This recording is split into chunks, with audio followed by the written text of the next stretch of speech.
بسم اللہ الرحمن الرحیم۔ حضرت ابو ہریرہ رضی اللہ عنہ سے روایت ہے، وہ فرماتے ہیں میں نے رسول اللہ صلی اللہ علیہ وسلم کو فرماتے ہوئے سنا،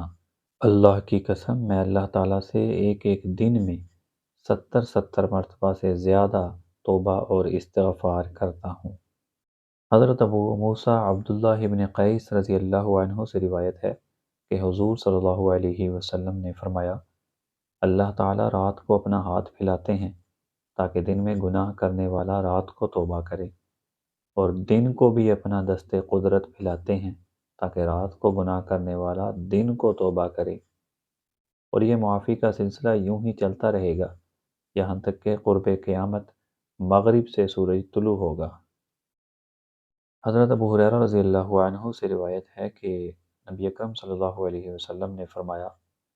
جو آدمی سورج کے مغرب سے نکلنے سے پہلے پہلے توبہ کرے اس کی توبہ قبول ہو جائے گی۔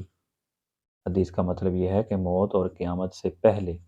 جب بھی انسان توبہ کر لے اللہ تعالیٰ اس کی توبہ قبول فرمائیں گے۔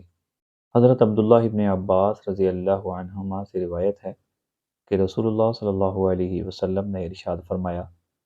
اگر ابن آدم کو ایک وادی سونے کی مل جائے تو وہ چاہتا ہے کہ اس کے پاس 2 وادیاں ہوں، اس کے منہ کو قبر کی مٹی ہی بھرے گی، اور توبہ کرنے والے کی توبہ اللہ تعالیٰ قبول فرمائیں گے۔ حضرت ابو ہریرہ رضی اللہ عنہ سے روایت ہے کہ رسول اللہ صلی اللہ علیہ وسلم نے فرمایا، قیامت کے دن اللہ تعالیٰ 2 آدمیوں پر مسکرائیں گے، ان میں سے ایک نے دوسرے کو قتل کیا تھا اور پھر بھی وہ دونوں جنت میں داخل ہو جائیں گے۔ پہلا وہ جس نے اللہ کے راستے میں جہاد کیا اور وہ شہید ہو گیا، اس کے بعد اللہ تعالیٰ نے قاتل کو توبہ کی توفیق دے دی اور اس نے توبہ کر لی، اور وہ بھی اللہ تعالیٰ کی راہ میں شہید ہو گیا، تو اس طرح دونوں قاتل اور مقتول بالآخر جنت میں داخل ہو جائیں گے۔